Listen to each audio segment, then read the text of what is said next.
Reminder again that we will be ending the broadcast today after that final staging event, but we will be sure to share an update on payload deployment across our website and social channels when it happens to confirm mission success for Electron's 83rd launch today. Now, this launch is focused squarely on low Earth orbit, but within our space systems side of the business, we've got our eyes and ambitions set a lot further into the solar system. We have a mission to Mars currently underway for NASA called ESCAPADE. That includes 2 of our spacecraft operating right now in deep space, getting ready to be slingshot to Mars later this year to conduct a scientific study of the planet's toxic atmosphere. And while that mission continues, we're not ready to be done with Mars just yet. We've got a plan for how to deliver a Mars telecommunications orbiter for NASA designed to support everything that the agency wants to accomplish at the Red Planet, from further science and exploration to eventually human travel to Mars. Here's what it looks like.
Now, those scenarios might seem science fiction, but we're ready to make them a reality across our spacecraft, rockets, and deep space mission experience. Yup. In fact, our technology has enabled some of the most ambitious and successful Mars missions in history, including the Mars InSight lander, Percy the Perseverance rover, and Ingenuity helicopter.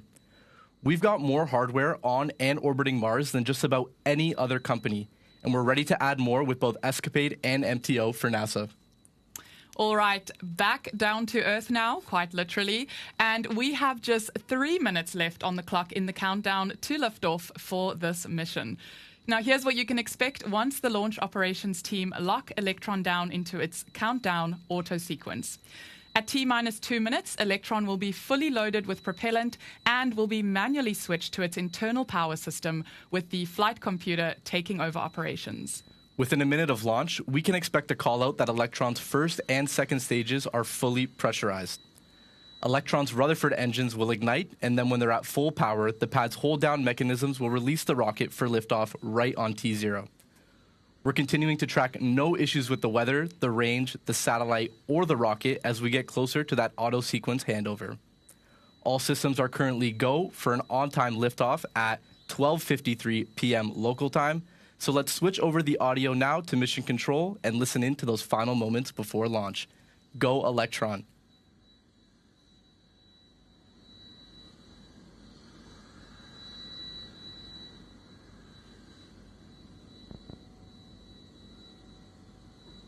The vehicle is fully on entire power. AFTS is green, enable flight.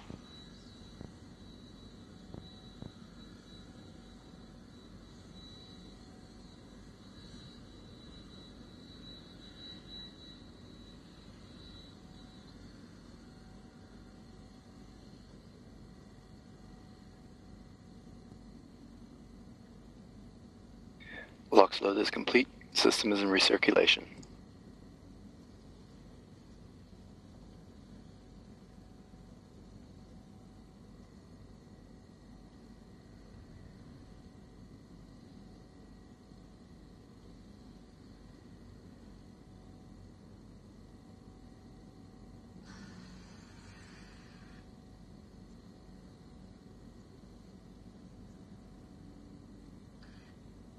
Anti-gathering is disabled.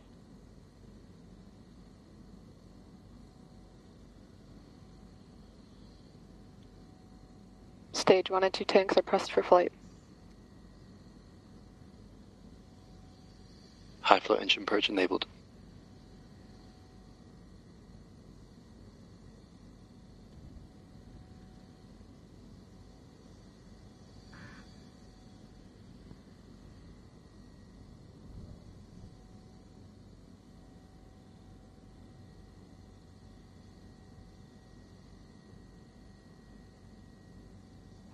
T-minus 20 seconds and counting.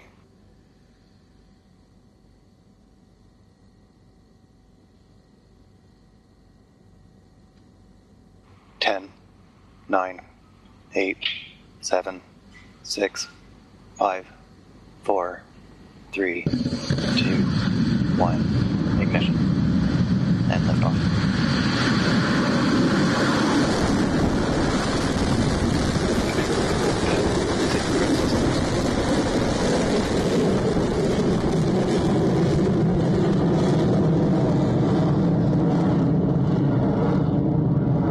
Beginning Metro.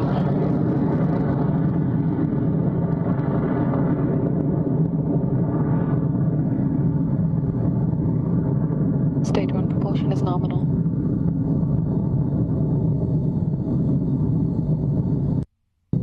Insight at speed is a friend indeed, and friends, we have left the pad and we're on our way to space.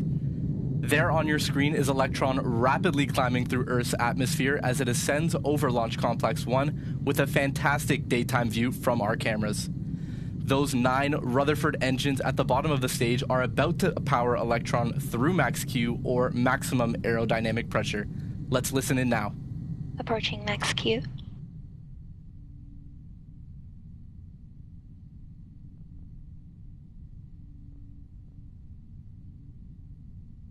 Cleared max Q.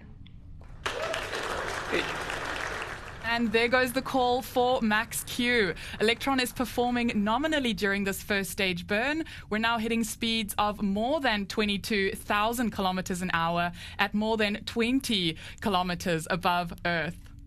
Now, our next milestone coming up will be those staging events we talked about earlier. The first one is called MECO, or Main Engine Cutoff, when those Rutherford engines at the bottom of the rocket power down completely. Once that happens, the first and the second stages separate within a few seconds of MECO. Then, after that separation, the Rutherford engine on the second stage will ignite. So that's MECO, stage separation, and then second stage engine startup coming up very shortly at around T plus 2 minutes 40 seconds.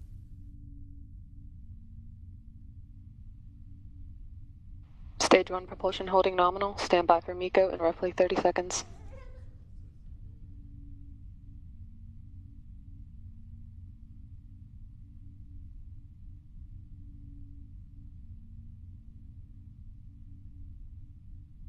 "15 seconds to staging. Entered burnout detect mode.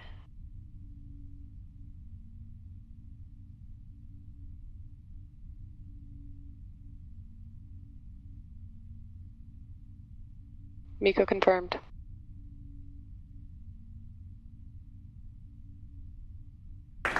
Stage 2 ignition confirmed. Stage 2 separation confirmed.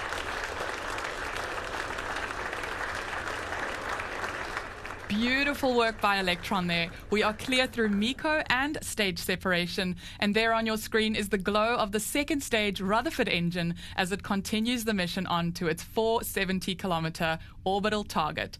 We're now at T plus 3 minutes into flight, traveling at speeds of more than 80,000 kilometers an hour. Up next is fairing jettison. That's when Electron's nose cone separates and falls away. Keep an eye on the screen. We should hopefully see those 2 fairing halves fall past our engine camera.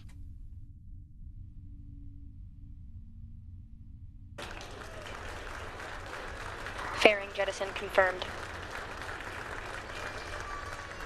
There they go, and that was the call out we were expecting. Fairing separation confirmed by Mission Control. Now we're counting down to hear nominal call-outs from the team, and the mission continues. All is on track for our next milestone, which will be the battery hot swap on the second stage to continue powering that Rutherford engine. That maneuver is expected to take place at around T plus 6 minutes 40 seconds into flight. So we've got a bit of time left for those current battery packs to continue doing their thing.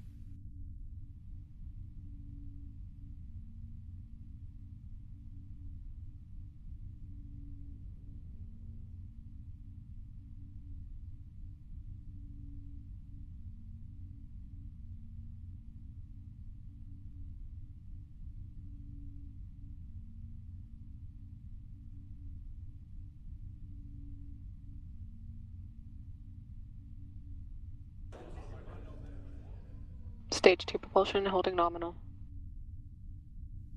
The next major milestone we're expecting to see will be battery hot swap. Since Electron's second stage flight time lasts longer than the capacity of the first set of batteries, the rocket's flight computer will make the automatic switch to a fresh new set when it's time. Once the hot swap has happened, Electron will jettison the old dead battery packs that it no longer needs. You'll be able to see those disconnect in real time. They're the shiny silver packs on your screen there. The jettison happens quickly, so if you blink and you miss it, we should get a call out from Mission Control at the same time to confirm that action took place.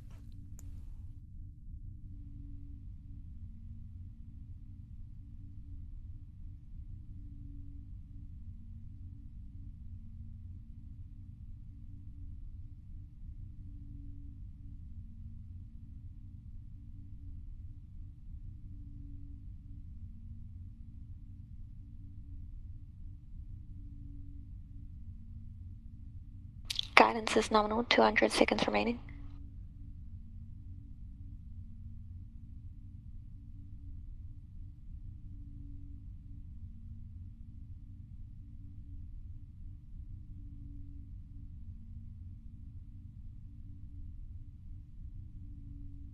HEB discharge holding nominal, approaching hot swap in roughly 30 seconds.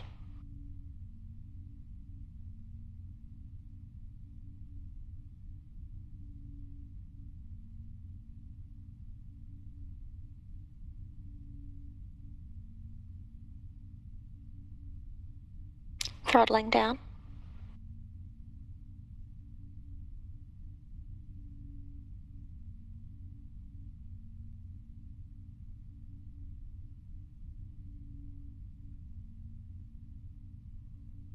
Battery jettison confirmed. Hot swap successful. And there they go. Battery hot swap is successful, and Electron's second stage engine is running on a fresh set of batteries. This new battery system will power the second stage all the way through to the end of its flight time, which will conclude with the shutdown of its engine and separation of the kick stage with the mission's payload. Now, still a couple more minutes of engine burn time to go. Otherwise, all looks nominal for Rutherford and the second stage. We're moving now at more than almost 18,000 kilometers an hour and around 193 kilometers above Earth. FTS as saved.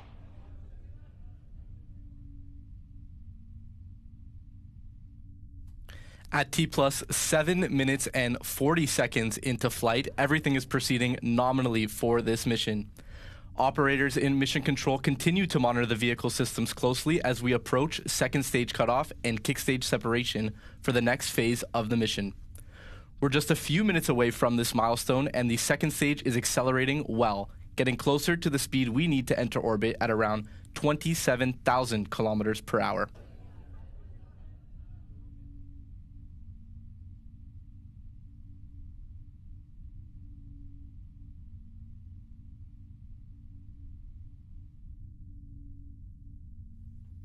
Right, we're coming up on the final actions for Electron's second stage now, with SECO just a few seconds away before we separate the kick stage with this mission satellite.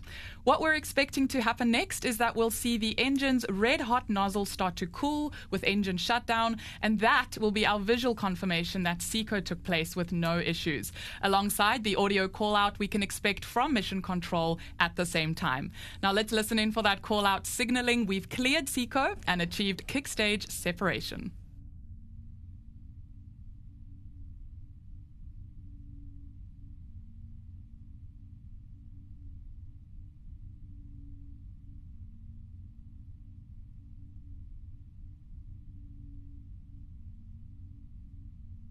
Seeker confirmed. Nominal transfer orbit achieved. Stage separation confirmed.